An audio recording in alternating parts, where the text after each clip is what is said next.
Olá pessoal, bem-vindos a mais um giro semanal sobre o mercado financeiro, numa semana de sentimentos mistos. O bom humor que tomou conta no início da semana devido à reabertura da China depois da parada do lockdown deu lugar ao mau humor ao longo da semana, com uma inflação forte na zona do euro e um dado do emprego do cidadão urbano nos Estados Unidos mais forte do que o esperado.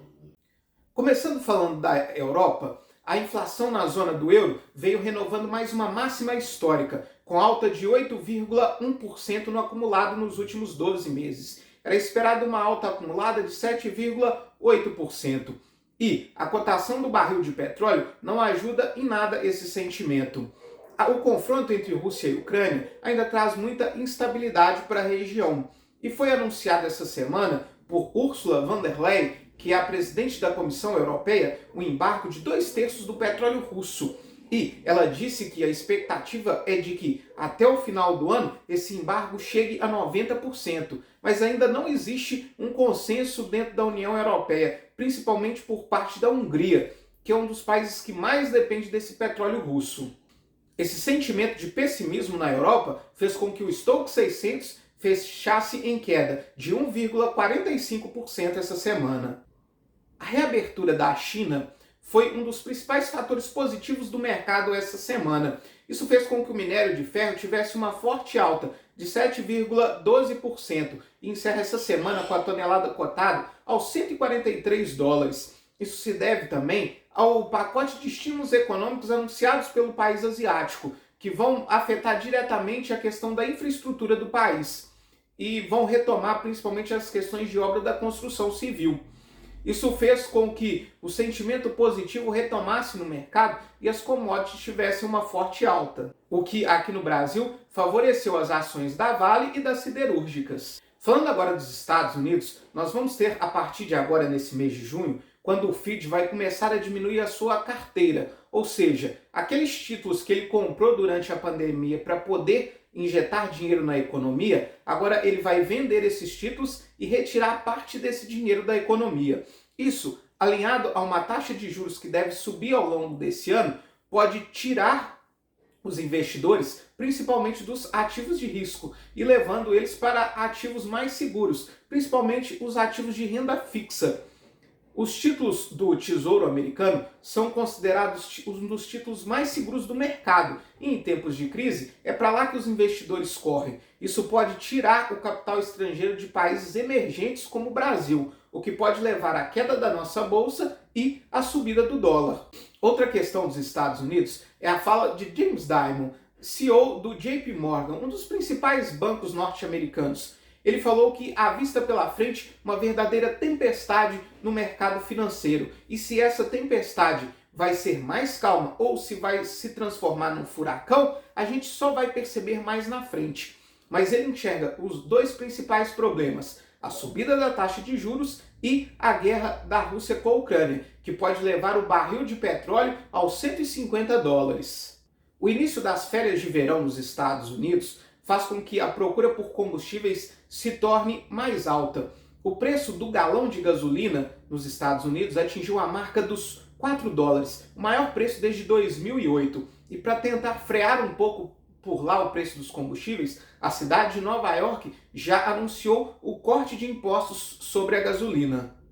Outro dado que trouxe um certo receio para o mercado foi o payroll, que é o índice do trabalhador urbano dos Estados Unidos. Ele veio com uma criação de 390 mil vagas, acima das 325 mil que eram esperadas. Isso mostra que a economia norte-americana ainda está aquecida, e isso pode pressionar ainda mais a inflação, fazendo com que o Banco Central por lá tenha que subir ainda mais a sua taxa de juros.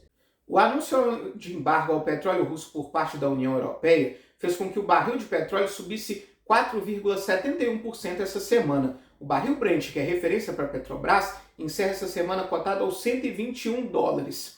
Nem a decisão da OPEP+, que é o cartel formado pelos países exportadores de petróleo, de aumentar a sua produção de petróleo em 648 mil barris diários, fez com que o petróleo arrefecesse. Porque na visão do mercado, esse aumento da produção não é suficiente para suprir a demanda do petróleo russo, que é de 1 milhão de barris diários.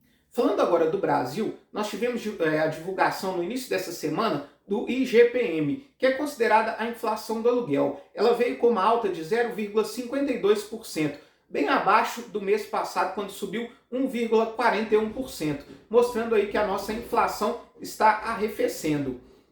Numa audiência na Câmara dos Deputados essa semana, o presidente do nosso Banco Central, Roberto Campos Neto, falou que o Copom ele vai fazer tudo o que tiver ao alcance para poder trazer a inflação para o centro da meta. Nós tivemos ainda a divulgação de dois dados bem positivos aqui para o Brasil. O primeiro deles foi a taxa de desemprego, que ficou em 10,5% no primeiro trimestre desse ano. É a menor taxa desde o primeiro trimestre de 2016. Ela recuou 0,7% em relação ao trimestre passado e esse recuo veio acima daquilo que era esperado pelo mercado. Outro dado importante foi a divulgação do PIB do primeiro trimestre. Veio com uma alta de 1%. E apesar de ter vindo aí um pouquinho abaixo daquilo que era esperado, o mercado esperava uma alta de 1,2%, essa alta no PIB fez com que diversas instituições financeiras revissem o PIB para esse ano para cima, algo aí que está sendo estimado em torno de 1,5% no crescimento do PIB nesse ano de 2022. Uma outra boa notícia agora aqui para Minas Gerais é que foi sancionado pelo governador Romeu Zema a mudança na cobrança da taxa de licenciamento de veículos. A estimativa para o próximo ano é que essa taxa tenha uma redução de pelo menos R$100. Falando agora do campo político, nós tivemos essa semana a decisão do Ministério de Minas e Energia de incluir a Petrobras no programa de parcerias de investimento. O ministro Adolfo Seixida disse que vai estudar juntamente com o ministro da Economia, Paulo Guedes, a possibilidade de a União vender parte de suas ações, o que na prática seria a privatização da petroleira. Nós tivemos ainda essa semana a aprovação pelo Tribunal de Contas da União da privatização de mais 15 aeroportos, o que deve acontecer ainda no mês de agosto. E iniciou essa semana o período de reserva de ações da Eletrobras. E os trabalhadores poderão usar o FGTS, o Fundo de Garantia, para poder comprar ações da estatal, podendo ser usado aí até cerca de 50% do valor que o trabalhador tem depositado no fundo. Falando agora da nossa Bolsa de Valores, o Ibovespa fechou em leve queda de 0,75% essa semana. Enquanto isso, o dólar teve uma alta de 0,98% essa semana e encerra cotado aos R$ 4,78. Já nos Estados Unidos, apesar da forte queda na sexta-feira, o S&P 500 fechou em alta de 0,75%, a Nasdaq fechou em alta de 0,36% e o Dow Jones fechou em leve alta de 0,08%. Falando agora da renda fixa, a expectativa de uma inflação mais pressionada, principalmente por causa da forte alta do preço do barril de petróleo, fez com que o DI para janeiro de 23 encerrasse essa semana em uma leve alta de 0,10% e encerra cotado aos 13,44%. Falando agora da carteira de títulos públicos, a parte pré-fixada, o IRFM, encerrou esse mês de maio com uma alta de 0,58%.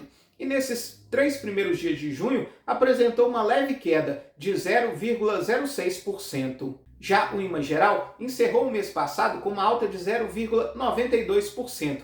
E ao longo desses 3 primeiros dias desse mês de junho, teve uma leve alta de 0,08%. Para a semana que vem, a gente fica de olho no assunto que vem sendo discutido internamente no governo federal, que é a possibilidade de se decretar o estado de calamidade pública em relação ao preço dos combustíveis. O Ministério da Economia é contra esse decreto porque, na prática, ele abriria espaço no teto de gastos. Nós temos ainda também a divulgação dos PMIs da China, que vão mostrar a confiança da indústria por lá, e aqui no Brasil nós temos a divulgação da inflação oficial, o nosso IPCA. Muito obrigado e até a próxima semana.